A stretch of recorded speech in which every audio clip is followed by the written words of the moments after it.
El otro día en la Mónica Herrera, que es una universidad que está empezando a involucrarse cada vez más, estaba hablando con una de las coordinadoras y contaba con qué felicidad los chicos se iban, porque nosotros hacemos unos cursos de capacitación en la Mónica Herrera. En la pedagógica ya están con las carreras tradicionales, ¿no? Y con qué felicidad los chicos se iban abriendo, iban sacando, iban descubriendo. Y usted ve en los reportes que los mismos muchachos realizan, todo ese descubrimiento de la vida, cómo hay otro mundo.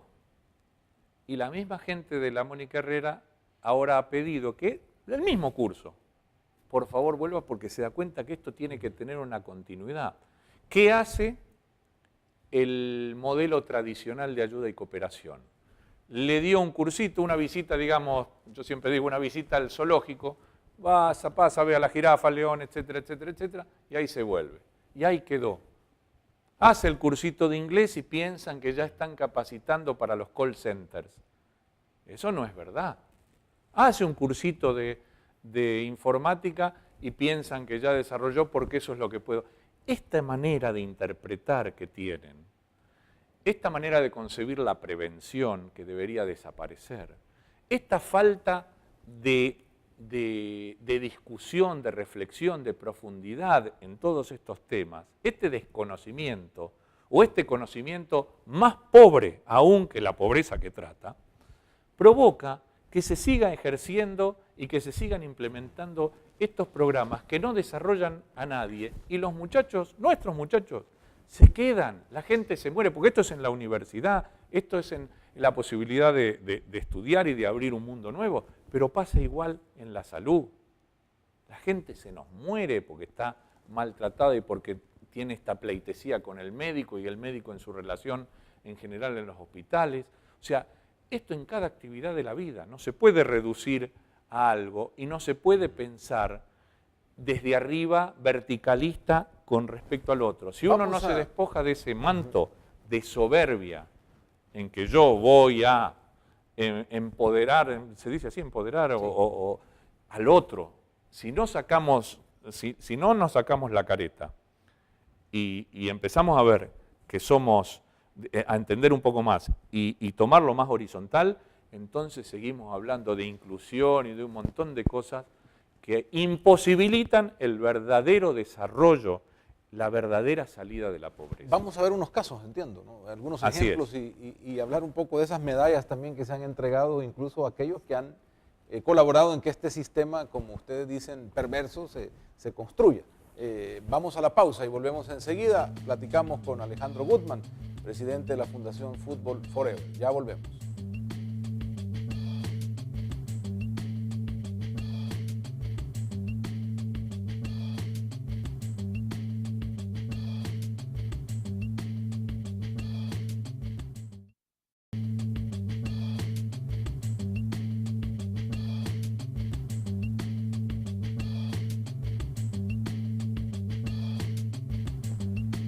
Interesados en revisar, descubrir el ADN, el origen, lo que tiene la médula de la pobreza en el país, es esta conversación con Alejandro Gutman, presidente de la Fundación Football Forever, en nuestro quinto programa de 8 que marcan ese contenido en diferentes aspectos.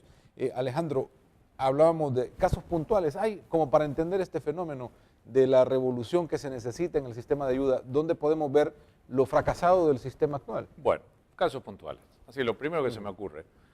¿Qué hace la fundación o la organización internacional para justificar que hay oportunidades para los jóvenes estudiantes de las escuelas en las comunidades más empobrecidas? Y para justificar también la universidad que está haciendo algo y que es bastante igualitaria y que crea esas oportunidades. ¿Qué hace? Le voy a poner más que un ejemplo puntual. El otro día estaba con la doctora Erika Sura, que es nuestra doctora, ¿no? Que atiende en la fundación, y me presenta una jovencita de 18 años que acababa de graduarse, ya ha entrado en la universidad, y me dice, estoy estudiando ciencias químicas. Ah, qué bien. Quería entrar en medicina, pero no le dio la nota. Sacó 40 sobre 100 en el examen de la universidad. De la Universidad de la del Salvador. Allí no se necesita, es la única excepción que no se necesita el tema de la PAES para acceder a las becas. Entonces yo le digo a la doctora, seguro que fue la mejor alumna.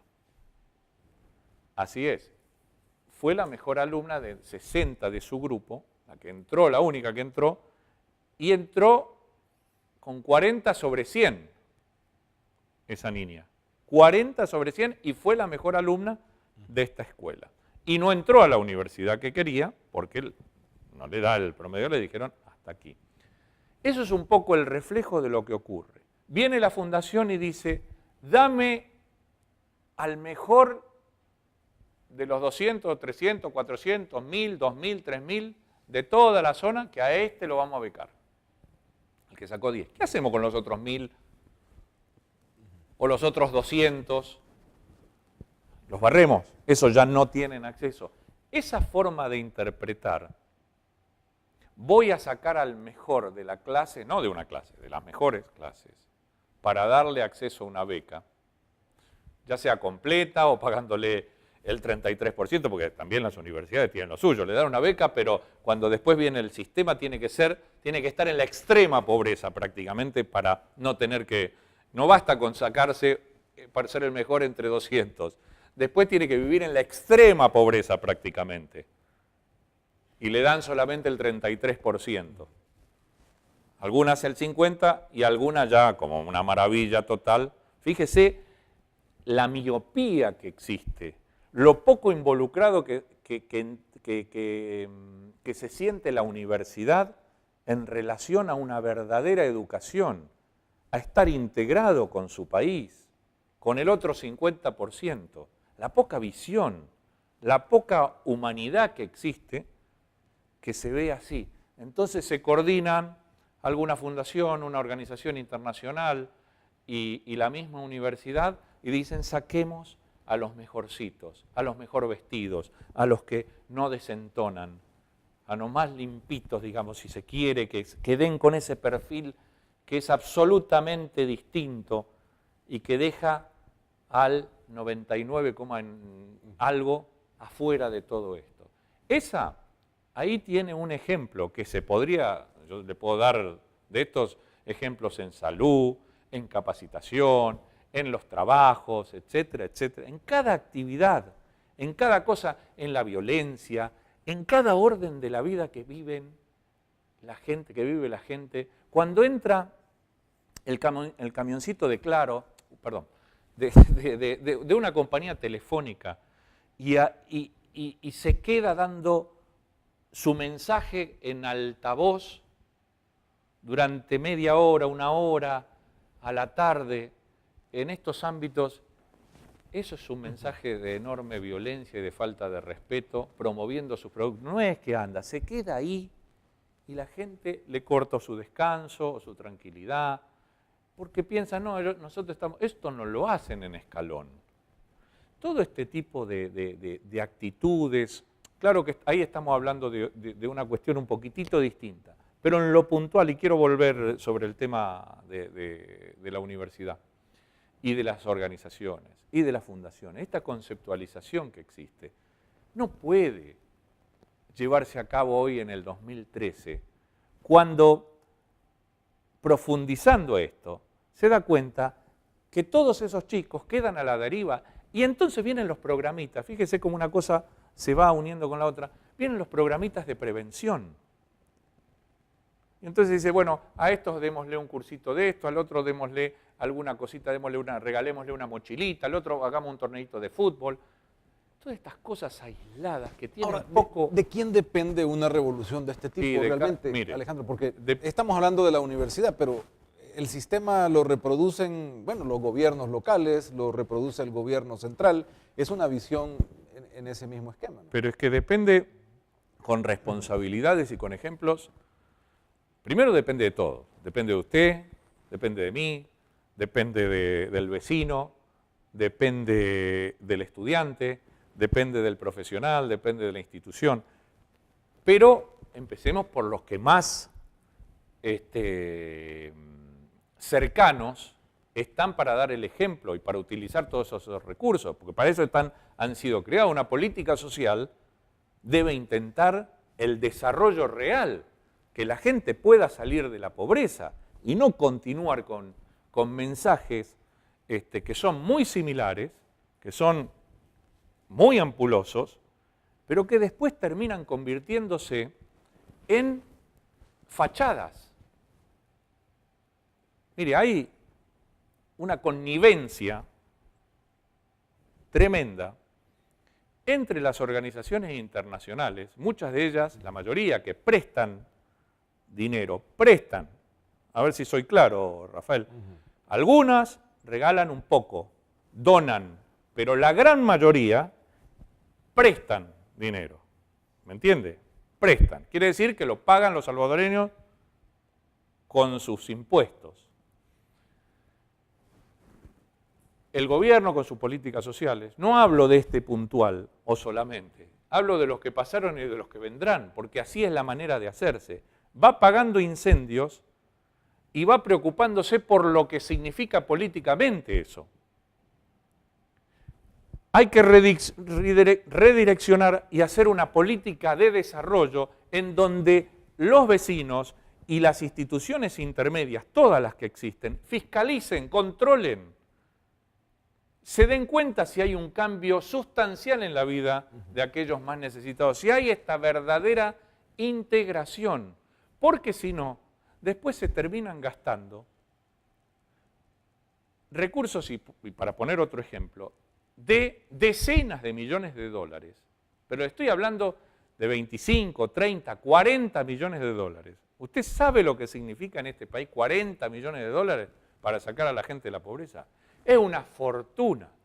Claro, 40 millones de dólares en Estados Unidos o en Francia para estos programas es como agua entre las manos, se pierde, es distinto. Pero en El Salvador, 40 millones de dólares, uno puede hacer maravillas, extraordinarias cosas que beneficiarían hasta millones de personas en este país. Sin embargo, se arman cosas en donde al conocer poco, incluso los periodistas de qué se trata, no profundizan, no intentan ver si hay impacto, si la gente que recibió, que participó, se construyó, si cambió algo de todo eso, con tanto, o empezamos a poner videos, empezamos a hacer cócteles, nos brindamos usted y yo porque se dio una inyección económica o de algunos recursos por ahí, para algo que después no termina siendo nada, para cuestiones, desgraciadamente, que lucen maravillosamente bien, pero que quedan ahí construidas en donde entra poca gente. Bueno, ya nos hemos gastado bastante plata en esto, ¿no? Y el país está endeudado y los resultados están a la vista. Seguimos teniendo pobreza, poco crecimiento, pocas oportunidades, enorme migración. Entonces el círculo en este momento está, pareciera todavía más cerrado que abierto, ¿no? A estas Pero ojalá fuera un problema de este gobierno. No, por supuesto. Ojalá, porque uno diría, ellos se equivocaron el camino. Este gobierno es una continuidad del anterior y el anterior del pasado. Es la historia de estos países. Así somos. Y no tenemos intención de cambiar, aunque algunos y muchos sí la tienen, y el ciudadano en general, y mucha gente que trabaja en estas organizaciones, estaría feliz de modificar. Se da cuenta como que lo que hacen no impacta, que ahí se van los recursos, que ahí andan. Yo invito a la gente que tenga una actitud, que tenga acción, que participe, que se involucre, que vea que los mismos periodistas, ¿dónde están los intelectuales y los artistas? ¿Dónde están? Ni siquiera pueden corroborar lo que dicen, lo que cuentan, lo que escriben. Ni siquiera pueden corroborar o comprobar aquello que sostienen, si en la realidad, en esa realidad, sucede eso. Hay una falta de cercanía, hay una falta de contacto con la realidad, porque eso es mucho más difícil, porque comprobar eso, porque estar allí, porque diseñar desde allí con ellos y no desde el ámbito que facilita toda la propia vivencia, la propia vida, es mucho más difícil, mucho más engorroso. Y usted fíjese, esto lo hemos charlado en algún momento, pareciera que caminar por estas zonas, en lugar de enaltecer, en lugar de jerarquizar y de hacerlo usted un verdadero ser humano, un mejor profesional, un hombre mucho más completo en su visión de la vida y de su profesión, lo disminuye. Aquel que está cerca del terreno está desvalorizado.